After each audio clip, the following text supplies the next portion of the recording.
Hello, Greg Herbert again. And I'd like to take a break from my commentary about anime and manga and speak about one of my pet peeves. From Television City in Hollywood.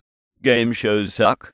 When I heard that CBS was cancelling the legendary soap opera The Guiding Light and taking Wane Brady and making him host a revival of the ancient game show Let's Make a Deal, I said to myself, what in the hell has television come to? I mean, does television need another game show? Is The Price is Right is not enough? They have to drag out that rickety 2,000-year-old fossil Monty Hall's repulsive 70s borefest from the dead and get another comedian to host it. Personally, with the exception of Jeopardy, I abhor the genre with a passion. If it's one thing I hate more than anime fansluts, it's game show fansluts. Like anime fansluts fap and drool and whack to images of Sailor Moon and Inuyasha in the nude, game show fansluts male and female drool figuratively and sometimes literally fap off to images of men in their Botany 500 suits and slut Barbie doll models who finger and hum refrigerators and washer dryers and brand new cars and cream in their pants when they see the crowning of a new millionaire who answered a few easy questions, or worse, picked a case, a window, or a door. They squeal like fangirls whenever they hear their favorite theme songs, or hear the names Wink Martindale or Bobby Banks, and they extol the virtues of game show spiels. With few exceptions, game shows since the beginning of television celebrated the lowest common denominator of television. Now, in the era of YouTube, a new younger generation of fans are taking up the religion of game shows. People like Game Show Guy 2000, Game Show Fan Adam Starbelly 666, The Blackwood Company Kyle Wheeler, and perhaps the king of them all, Michael Tiller, known to many as Tiller 2006, are preaching the gospel of game and worshipping Bob Barker as God. This is sick. Game shows, for the most part, in my opinion, are the worst sedentary entertainment known to man. Any time you can scream at your TV and shout out the answers, while your wife and kids look at you funny, you know this is entertainment. That is for the barbarians. Back in the 70s, people were bombarded with TV games. People like Gene Rayburn and Jeff Edwards and Alan Ludden and Bill Cullen were household names. Every other channel in the 13-channel universe had at least one game show. I'm convinced that most of the TV executives back then were on drugs of one kind or another.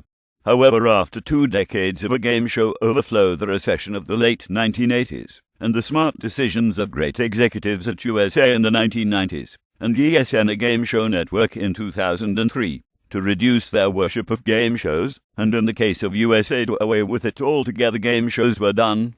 But then enter 1999, and a desperate ABC hiring its talk show maven Regis philbin to host a show called Millionaire. Then they started coming back. Then the only game I ever liked, Jeopardy, had to follow the Mo Money crowd and go no limits, this allowing people like Ken Jennings to win millions of dollars. And with the advent of YouTube, all of the horrid memories of game shows are here, thanks to such fans lots as Michael Tiller and the Whammy 83.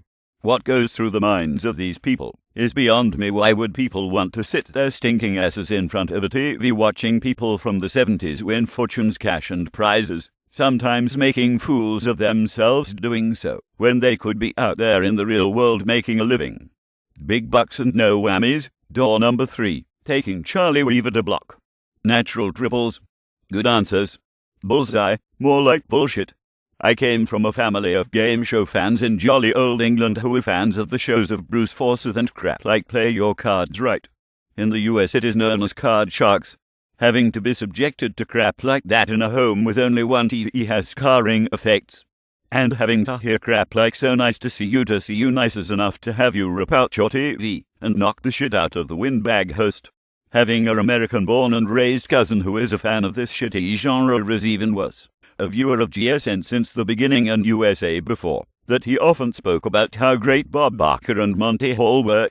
Sometime I wanted to say, shut the goddamn fuck up. One thing is common about game show fanatics. Like their anime otaku brethren, they worship game shows as if they were God.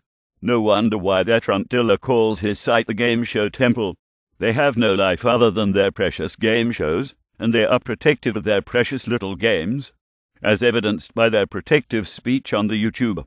When voices of reason and intelligence try to give them an intelligent wake-up call, they cringe and cry and get all but hurt when the truth is told. These fans are wimps and pussies, and do not want to know the truth. that game shows are abominable forms of entertainment that bring out the worst in us.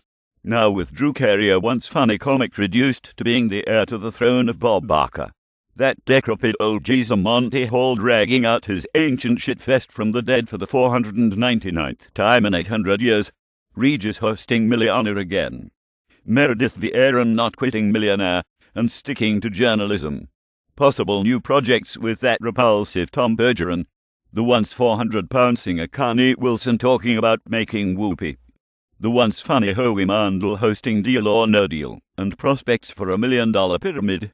The cancer of game shows has spread again. Seriously, I wish I could go to all of these fans and slap them in the face, punch them in the mouth, and ream them a new ass. But then that's just me. Personally, the world would be better without game shows. Game shows suck, and so do their fans. Fuck game shows and their fans.